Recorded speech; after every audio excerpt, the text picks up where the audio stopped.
Ladies and gentlemen, I want to welcome you to the special meeting of the Economic Development Committee this Tuesday, October the 15th, 2019. I'm joined by my colleague, fresh from the fires, the Honorable Monica Rodriguez. And I believe we will not be joined by Mr. Busciano today. And so, Mr. Clerk, I'm ready to move forward. Let's take item one. Item number one is a report from the City Administrative Officer relative to Amendment number 2 to the contract with AEG Management, LACC LLC, for the management and operation of the Los Angeles Convention Center.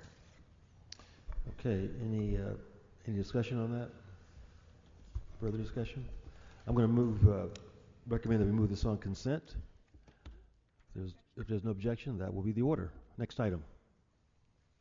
Item number 2 are reports from the Bureau of Contract Administration relative to implementing the Fair Work Week program. Okay, we'll take speakers on this item. You'll have 1 minute, and if you will come to the podium as called: Katrina Soto, Eli Longnecker, Rachel Torres, Stuart Waltman, Deanna Yadoyan. 1 minute, please, in any order.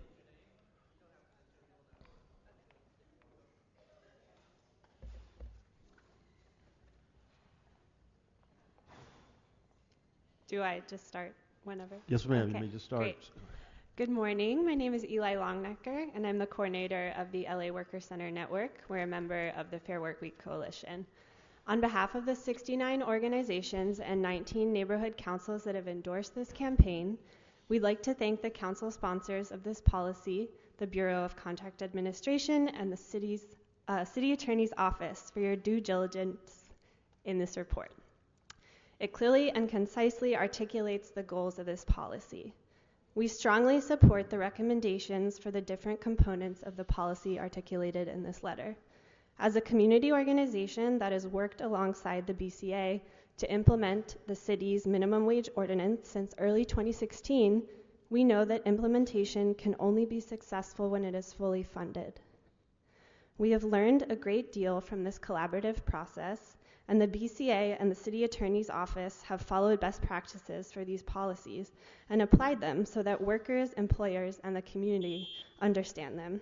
These policy recommendations are the culmination of policies from across the country and are reasonable in their application. Thank you. Thank you. Thank you for your comments.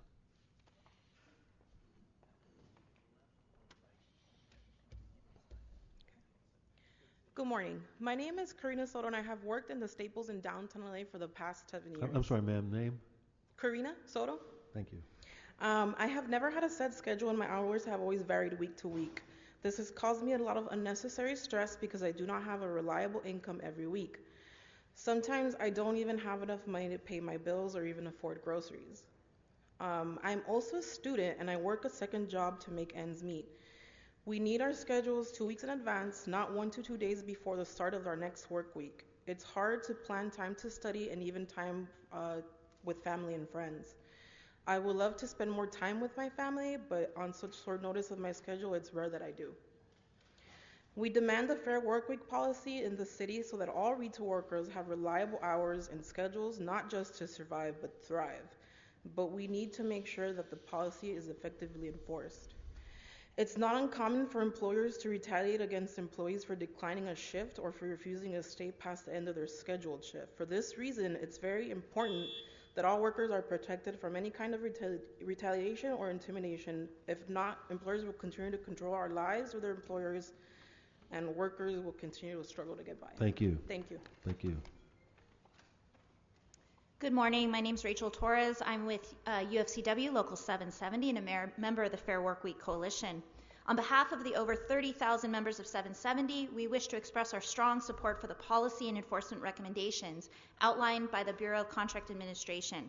We'd like to thank Councilmember Wesson, Price, and Koretz, their staff, the BCA, and the City Attorney's Office for their thorough analysis of each component of the policy, including good faith efforts on scheduling, advance written notice, predictability pay, access to hours, and reasonable hours between closing and opening. Each of these components is crucial to the success of giving workers more control over their lives. Indeed, this policy is designed for large employers, many of whom have already employed these practices and have the technology to implement them. Erratic scheduling continues to hurt retail workers, most of whom are low-income women of color. These recommendations will impact and improve the lives of over 70,000 retail workers in Los Angeles and is the culmination of our work around the minimum wage. There is no time to delay. We thank this committee for prioritizing the work. Thank you. Thank you. Good morning. Stuart Waldman, president of VICA, representing the hundreds of thousands of businesses in the San Fernando Valley. I want to emphasize one of our greatest concerns about these recommendations, the proposed private right of action. Businesses throughout the city of LA have had to deal with nuisance lawsuits for years, where they repeatedly settled with claimants who had suffered no actual harm because the cost of settling was less than fighting the false claim in court or filing a claim with their insurance.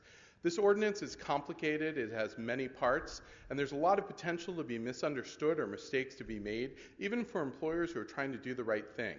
VICA is extremely concerned that a private right of action would open the door to lawsuits due to small compliance or record-keeping errors, even if the employee has suffered no actual harm. VICA strongly encourages adequate resources for the BCA to educate, support, and enforce this ordinance.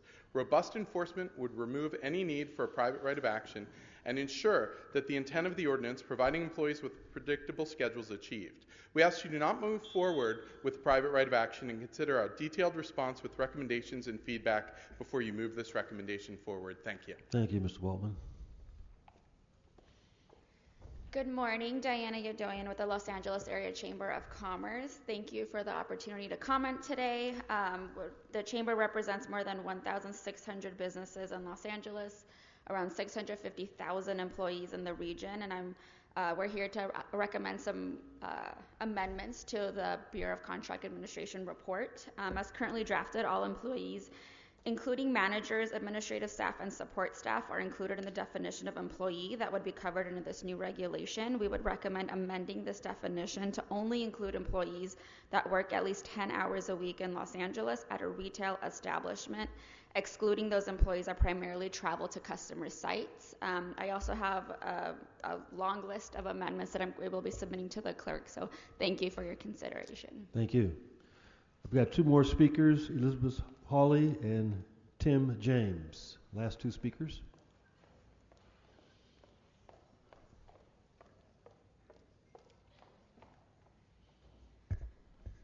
Good morning, council members. I'm Elizabeth Hawley. I'm Legislative Affairs Director for VICA. Since this motion was introduced, VICA has not opposed asking large retail employers to provide employees' schedules 2 weeks in advance. But throughout the process, we did emphasize that the details would make or break this ordinance, and we expressed interest in helping shape those details. And we want to thank staff at OWS for their engagement with our members throughout the process.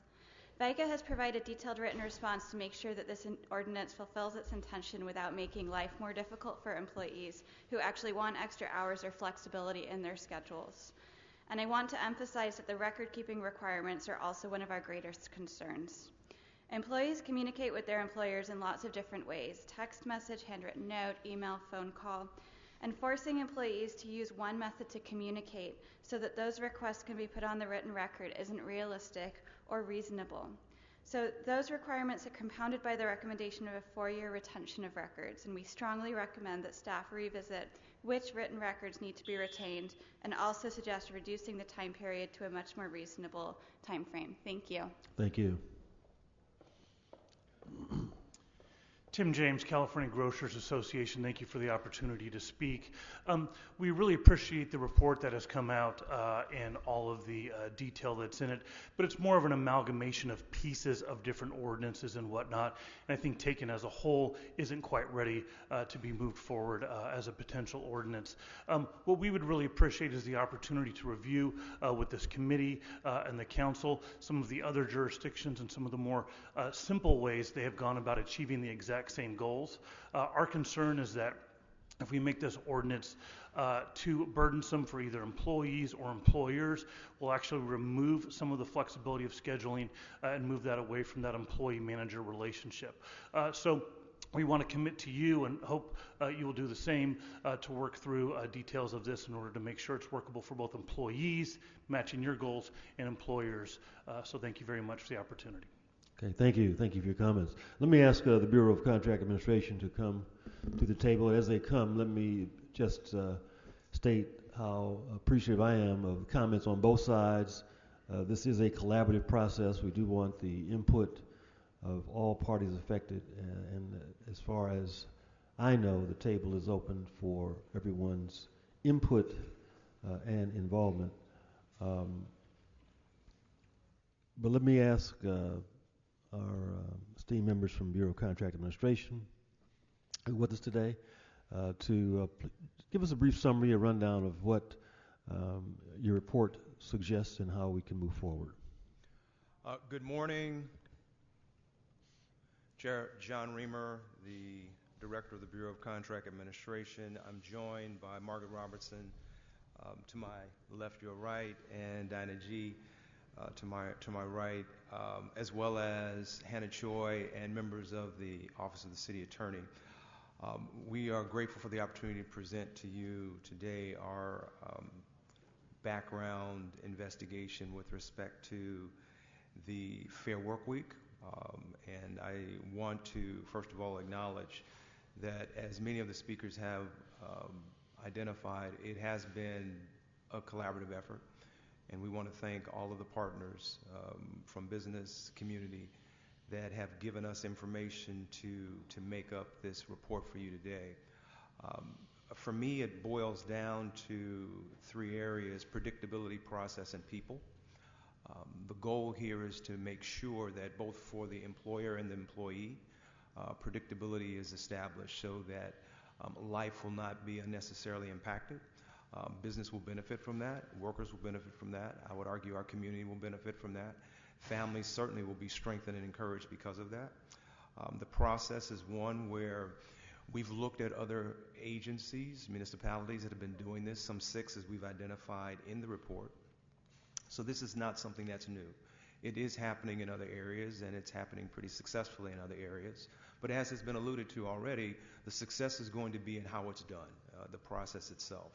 In our report, we clearly recognize the need for an ordinance, and that's what we attempt to provide you here today, some things that you can use to direct the city attorney to frame an ordinance that will enable us as a city family to administer this in an effective way.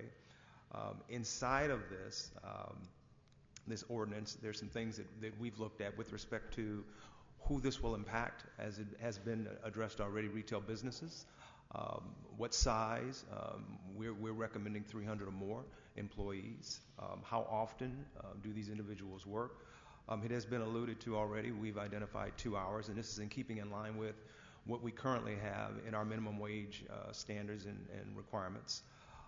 One of the things that we put in place is a 14-day notice to, once again, ensure predictability so that both the employer and the employee can know what to expect. We're asking for there to be a period of time, 4 years, where the employer maintains records to ease whatever investigation that might need to take place.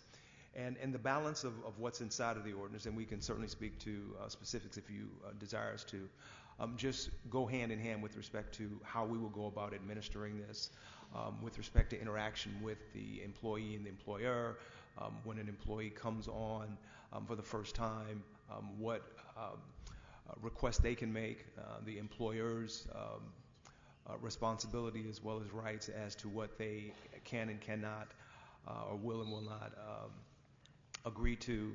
But it all speaks to the notion of communication for both parties. And then a second report that we provided you, which deals with the people, and it was somewhat alluded to also, would be a staffing consideration as it relates to what we believe the Office of Wage Standards would need to effectively administer this.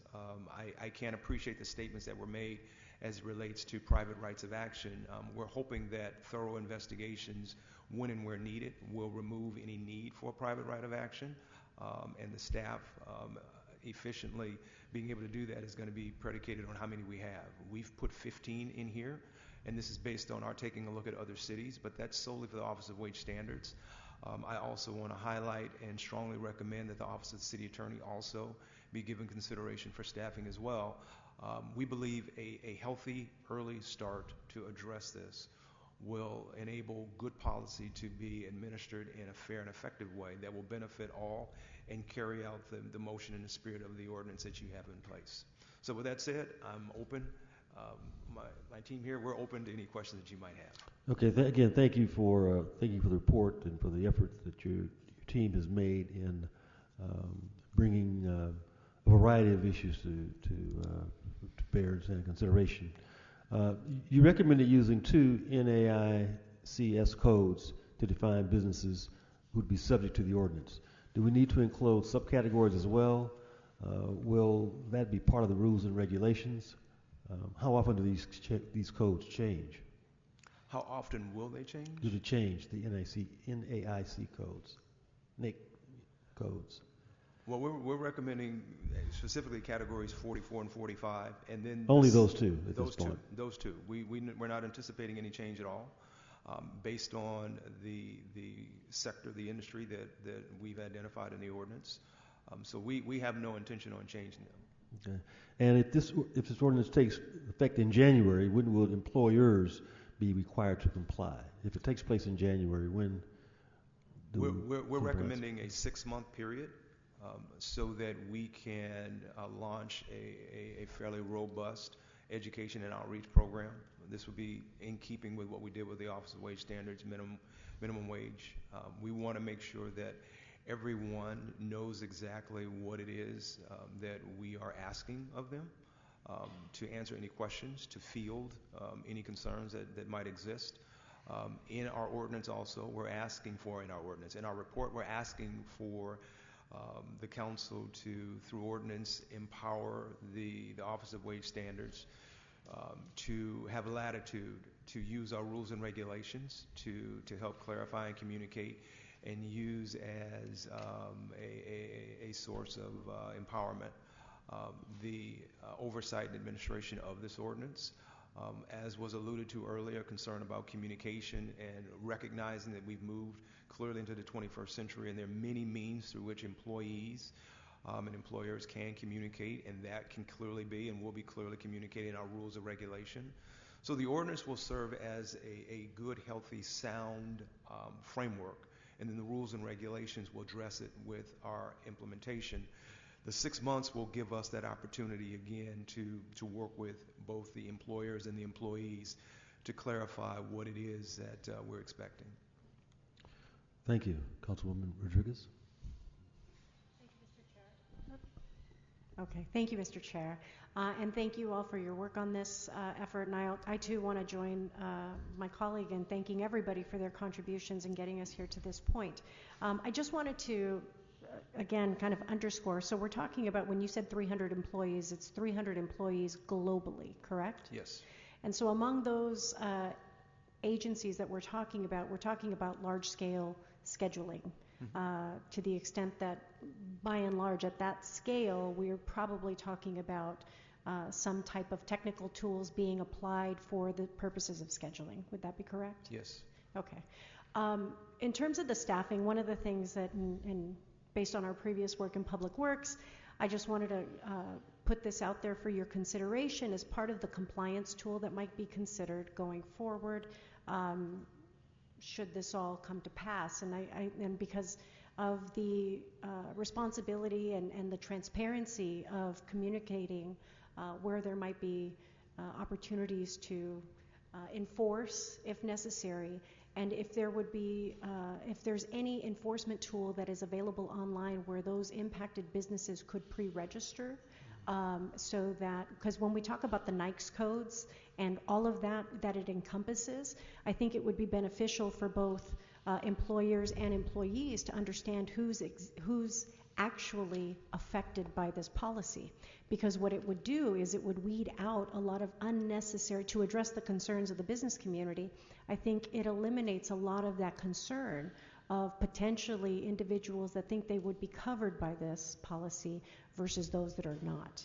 And so I think for those that are impacted, it would allow both the employee and the employer that opportunity to register in advance who's impacted by it, where this policy actually covers, and that could be something that perhaps is housed within the Bureau of Contract Administration for the purposes of compliance. So I just want to put that out there as consideration for something that would be developed going forward as a means of not just having the paper pushing, but more importantly, the transparency of who's actually impacted by this. That's an excellent recommendation. Okay, thank you. And then secondly, I just wanted to double check what for individuals that seek to develop their own scheduling, are those individuals impacted for those that self-select their schedules, and how might that be addressed in that process for companies that would be covered under this ordinance? Okay. So like individuals that declare their own self-scheduling. Got it. How would they be impacted by this? Would they preserve their right to continue as this policy is currently proposed? Would they be enabled to continue to self-direct their own scheduling? So if I think I understand what you're asking me, and if I get in trouble, I have these two very intelligent young ladies to help me. Every employee will be provided an opportunity to present to their employer the schedule that they would like, and then the employer will have the opportunity to speak to that issue as it relates to whether or not it will or will not fit with the organization and what the plans are. So for someone who's self-identifying, they would still do the same thing at the point of employment. In the course of employment, after you've already been an employee, you will still have the same opportunity. If you want to make some changes, you can present to the employer, and the employer has the right to say yay or nay based on time frames that we will establish in our rules and regs. Am I close? Yes. Okay. Great. Thank you. And I think those are my only two. Okay, well, good questions indeed. I just want to thank again BCA for your hard work on this. I think that the report and the testimony that we've received and the comments that we've received over the past several weeks helps fill in some of the details that we're looking for, and it will help the city attorney to draft an ordinance that accomplishes our goals. One, to give retail workers in the city advance notice of their schedules, some predictability in pay, and protections against retaliation. I expect an ordinance to come back expeditiously and to move this to the council for a final vote by the end of this year. But with no objections, I'd like to make the following recommendations. One, approve the BCA implementation report recommendations. And two, instruct the CAO to report on the findings and staffing as requested in BCA's staff and resources report. Might I also add an additional recommendation to come back with what the cost or what working with ITA to develop what that portal would look like to help support the staffing needs of BCA and enforcement. Okay, let's include the request also from Councilwoman Rodriguez.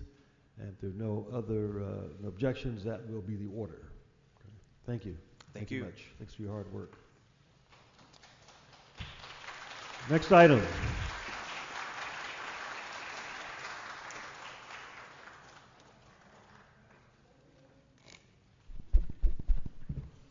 Item number 3 is a motion from Council Members Wesson et al. And Rodriguez et al. Relative to requesting a study of average wages earned and business-related expenses incurred by transportation network company drivers in the city, and requesting an ordinance establishing a minimum hourly wage for all those drivers working in the city. Okay, another important matter that we've had lots of comment on, lots of concerns raised, and we appreciate the input. Let's take some public testimony at this time.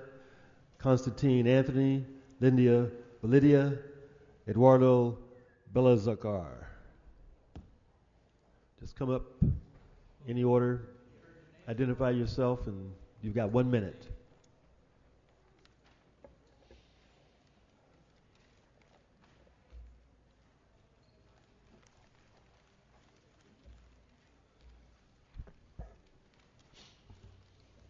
Yes, sir, you may proceed.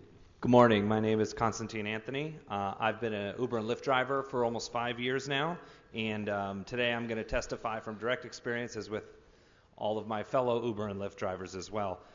This legislation is very important and I'll say necessary. Right now, the gig economy is actually the rigged economy. It's rigged against the workforce that's driving it and that's working for it. How is it that Uber and Lyft drivers can labor well beyond a 40-hour work week, still take home less than minimum wage, and Uber and Lyft CEOs are making billions off of our backs? We're asking you as a city council to help us correct this imbalance. We're asking you to right this wrong. It's not just some of us, it's all of us. It's wrong that participants in this new gig economy, it was given the promise of ingenuity and flexibility and prosperity, but it's only going to the guys at the top. If we leave it solely up to Uber and Lyft CEOs, that's how it's going to go. You have the power today in this room to fix that. Thank you. Thank you. Hello, council members. My name is Eduardo Belalcazar, and I've been driving for Lyft for more than a year. I'm a student, and like many people my age, started driving to support myself during school. At first, this worked out well. There were plenty of bonuses, incentives that get me driving and making money. And I started by leasing a car from Lyft. And soon the trouble began. When you lease one of these vehicles, it's not cheap. We're talking hundreds of dollars every single week. It's not like a normal lease where you make your monthly payments. Instead, your lease payments taken directly from your earnings as a driver. That means that for however many hours it takes you per week to make that payment, you're driving for the company for free. There's no way of really knowing how many hours that takes. You can imagine how much havoc that wreaks on anyone's schedule, much less a student's. I got to the point that I was driving as much as possible just to keep the car. It got to a point where it took me a year to finish one single class, and I was working 60 hours a week, more than 12 hours a day, for one class to finish my degree. So now the job that I got to earn a little extra money for school has ended up giving me no money and no time for school. And if you get rear-ended, even if it's not your fault, they take away your car. Okay, thank you. Thank you for your comments.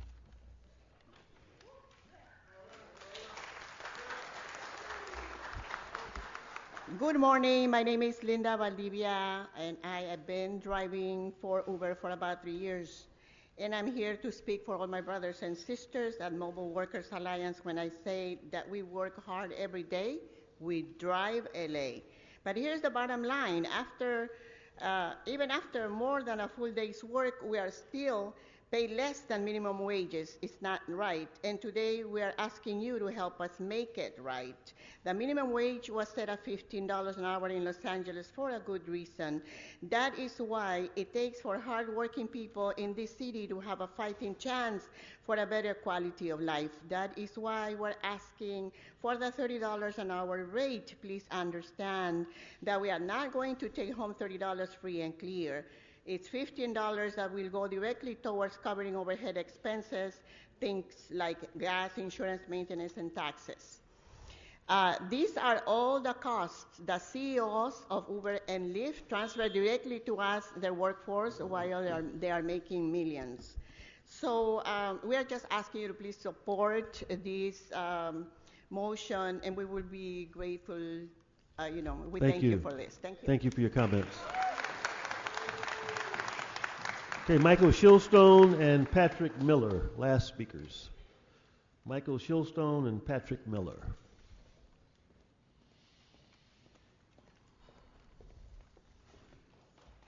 Good morning. I'm Michael Shillstone with Central City Association. We appreciate the effort to provide protections and living wages for TNC drivers. However, we have some immediate questions as to how this can be implemented in the city of LA, where trips are often made to and from surrounding cities with different rules. For instance, how would drivers be treated if they're traveling to or from LA to another city or passing through LA? Additionally, with the recent passage of AB 5, this issue would be more appropriately and comprehensively addressed at the state level. A single, clear set of rules from the state would avoid potential confusion and conflict among differing local laws. We encourage you to consider these questions and seek a statewide solution as you weigh this issue. Thank you. Thank you.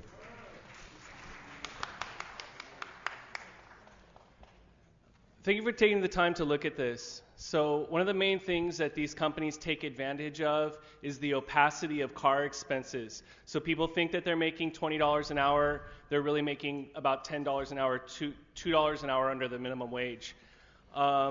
Today, I was going to tell you about how I'm a 5-star driver, how I've done over 1,000 rides, and I was going to cite some statistics from my profile, but I'm actually not allowed to sign in as of today because I've been blocked unless I signed a mandatory arbitration agreement.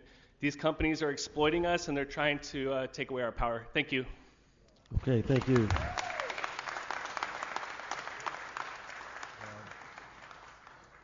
Gracie Cantanero. Sir Gracie? Here she comes.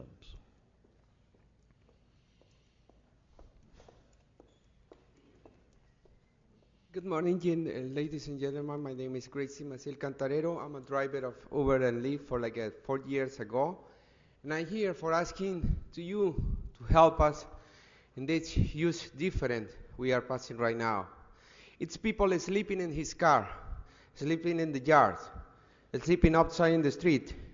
Because we are losing the house, we can continue pay her rent with this kind of income they give us. We are paying a lot expensive, and we are negative by around $6 to $7 per hour in the cost. So we can continue with this. This city got to be a huge city if we work together to make a best future for everybody. But if we don't have the current support, we can continue working in the future of this city. We are here together to build a huge city and give a better future to us children. But at the moment, it's more than 100,000 riders in California, and we can continue living like this. Thank you so much, and we hope to use support to these people.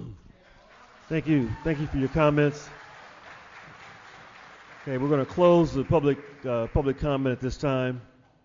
I want to thank all of you who joined us today to discuss this important proposal. I think most people in the building have used the services of Lyft or Uber at some time in their lives. And whether it's to get to the airport or just down the street to a restaurant or having a ride available at the push of a button has really changed the way people travel. And I think it's changed for the better. But I think that most people who use the service would agree that their drivers are entitled to a living wage. If you factor in the cost of driving, there's some evidence that these workers aren't even being paid the minimum wage, and that's wrong. When the committee heard the hotel living wage and later the citywide minimum wage, we meant for all workers in Los Angeles to benefit, including the TNC drivers, many of which are working multiple jobs just to make ends meet. So we're moving this motion forward to council, and it's going to be voted on by the entire body today. I'd like to say this is just the beginning of the discussion. Again, this is just the beginning of the discussion, and we look forward to seeing what the study says with your input. Councilwoman Rodriguez? Yeah, Mr. Chair, I think your comments are really reflective of us making sure that there is equity in these conversations and making sure that everyone has a right to a minimum wage in the city of Los Angeles and in the state of California. And I'm proud to see this advancing. I do have a question about AB5 and the implications, how this all fits in, and making sure that we're comprehensively reflecting all that. But I look forward to the independent report that will give us the map to moving forward on this. So it'll help us identify the issues are with that and other issues, so we appreciate that. I'd like to make some amendments to the motion to make sure that we're getting as much detail as possible when we're making our decision on how to best move this proposal forward. I'd recommend that move the City Council to instruct the CLA, with the assistance of the CAO, to procure an independent study of average wages earned and business expenses incurred by TNC drivers in the city of Los Angeles. That this study should include a full analysis of the economic impacts that the TNC drivers have on the city, including effects of ride share on easing traffic congestion, utilization by the tourism industry, and other benefits. I therefore move that the City Council instruct the CLA, with assistance of the City Attorney and the CAO, to report with a review of other TNC minimum wage policies in the county and recommendations on how to establish an hourly wage here in Los Angeles with the goal of a $30 minimum wage based on the study and consistent with current city minimum wage and wage enforcement laws, as well as AB 5.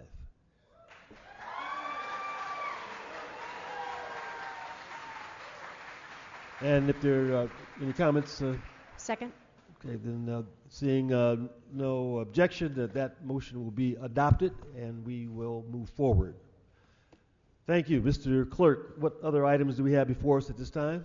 The desk is clear. Do we have one general public? Did we have one general public comment? Or we're done? One general? No. This meeting is adjourned. Thank you.